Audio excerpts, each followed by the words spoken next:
আসসালামু আলাইকুম, welcome to my channel food freak. তো আজকে আমি দেখাবো বাবুর্চি স্টাইলের হায়দ্রাবাদ বিরিয়ানি। চলুন রেসিপিটা দেখে ফেলি। তো শুরু করা যাক। আমি প্রথমে এখানে পোলাওয়ের চালটা, বা আপনি যদি বাসমতি চাল দিয়ে করতে চান, বাসমতি চালটা ভালো করে ধুয়ে এটা পানিতে 45 থেকে 50 কমপক্ষে আধা ঘন্টার মতো এটা ভিজিয়ে রাখতে হবে,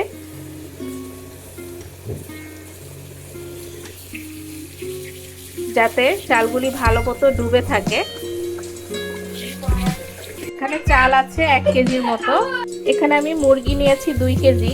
মুরগিটা ভালো মতো পানি দিয়ে ক্লিন করতে হবে, মিনিমাম 3 বার এটা ওয়াশ করতে হবে। এখন মুরগিটা ভালো মতো পানিতে ধুয়ে এরকম পানিতে ছড়িয়ে নিতে হবে। এখন মুরগিটা মেরিনেট করব। মেরিনেটের জন্য প্রথমে আমি এখানে দিয়ে দিব 1 কাপের মতো বেরেস্তা। আদা রসুন পেস্ট দিচ্ছি এখানে। আপনাদের আদা রসুনের পরিমাণটা হবে, এখানে যদি আদা দেন 60 গ্রাম ও রসুন দিবেন 40 গ্রাম, এভাবে 1 কাপের মতো পরিমাণে দিয়ে দিবেন। টক দই দিচ্ছি 1 কাপ। দিচ্ছি 6-7টা এলাচ, 5-6টা দারুচিনি আর কিছু কালো গোলমরিচ, 4-5 পিস লবঙ্গ দিয়ে দিচ্ছি, কিছু জয়ত্রী। এখানে জয়ফলটা দেওয়া যাবে না। এখানে জয়ফল বা নাটমেগ দিলে আপনার মুরগিটা গলে যাবে, এই কারণে জয়ফলটা বাদ দিতে হবে। দিয়ে দিচ্ছি এখানে তেজপাতা 5-6 পিস, 1 টেবিল স্পুন সুগার, এখানে 7টাকে লবণ দিয়ে দিচ্ছি 1 টেবিল স্পুনের মতো, একটু লবণ অ্যাড করে দিচ্ছি। এখানে গুঁড়া মরিচ দিয়ে দিচ্ছি 1.5 টেবিল স্পুনের মতো। কাঁচা পেঁয়াজ দিয়ে দিব 2 কাপের মতো, 1 কাপ, এই যে 2 কাপ। এখানে সয়াবিন তেল দিয়ে দিচ্ছি 1.5 কাপের মতো। আপনারা চেষ্টা করবেন তেলটাই দিতে, রান্নার প্রথমে ঘি না দেওয়াটার চেষ্টা করবেন। রাঁধুনির রেডিমিক্স বিরিয়ানি মশলাটা ইউজ করব।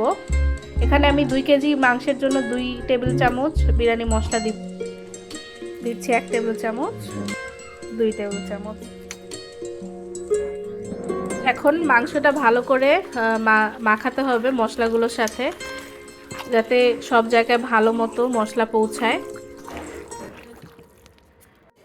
আমি এর সাথে দিয়ে দিচ্ছি ধনেপাতা কুচি। আমার লবণটা একটু কম মনে হয়েছিল, এ কারণে আমি আরেকটু লবণ দিয়ে দিচ্ছি। এখন আমরা মুরগিটাকে হাফ অ্যান আওয়ারের জন্য ম্যারিনেশনে রাখবো। এখন চালটাকে আমরা 80% সিদ্ধ করব, এজন্য একটা হাঁড়ির মধ্যে আমি গরম পানি করে নিয়েছি।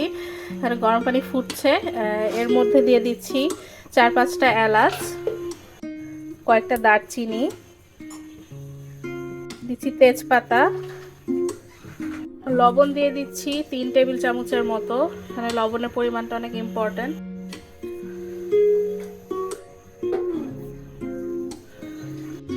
এখন রাইসটাকে একটু ফ্লেভার এনহান্স করার জন্য এখানে 1 টেবিল চামচ চিনি দিয়ে দিচ্ছি। এখন পানি মোটামুটি ফুটে এসেছে, এখন আমি চালগুলি দিয়ে দিব।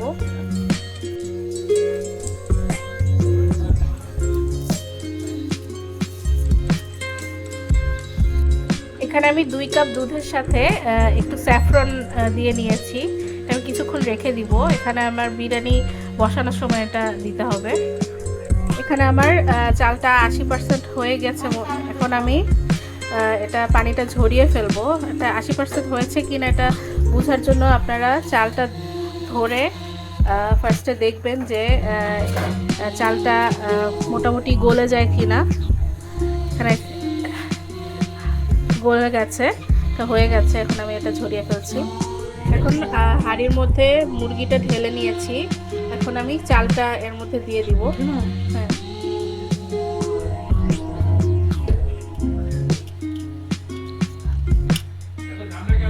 চালটা সমান করে নিতে হবে।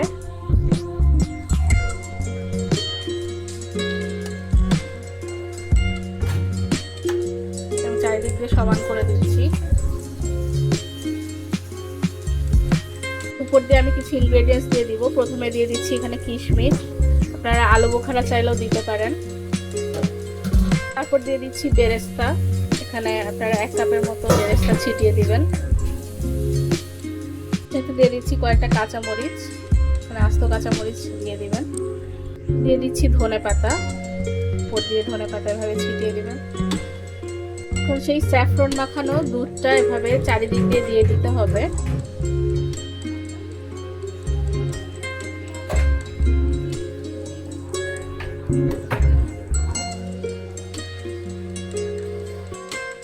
এখানে সিল করার জন্য ময়দা নিচ্ছি। ময়দার সাথে হাফ কাপের ময়দার সাথে এখানে 1 কাপের মতো পানি নিয়ে নিচ্ছি।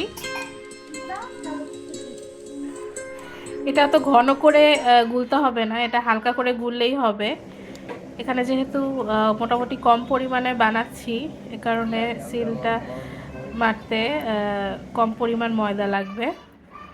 এখানে আমার সিল করার ময়দাটা রেডি হয়ে গেছে। আমি এরকম করে ঢাকনার চারিদিকে ময়দার ডোটা মাখিয়ে নিয়েছি। এখন এটা ঢেকে দিব, ভালো করে এখন ঢেকে দিয়েছি। এখন চুলাটা আমি একদম হাই হিটে 5 মিনিটের জন্য রেখে দিব।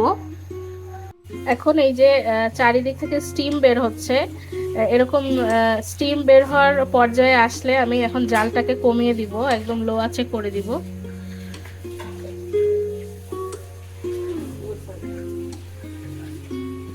এখন এই আছে থাকবে হচ্ছে 40 মিনিট।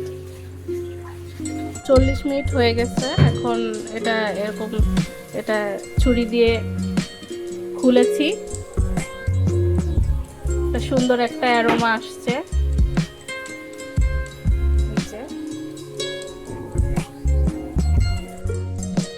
দেখুন কত সুন্দর একটা কালার এসেছে, অ্যারোমাটা খুব চমৎকার। তো হয়ে গেল আবার বাবুর্চি স্টাইলের হায়দ্রাবাদ বিরিয়ানি। আপনারা এটা বাসায় অবশ্যই ট্রাই করবেন এবং আমাকে কমেন্ট করে জানাবেন কেমন হয়েছে। তো আজকে এখানেই শেষ করছি। আল্লাহ হাফেজ।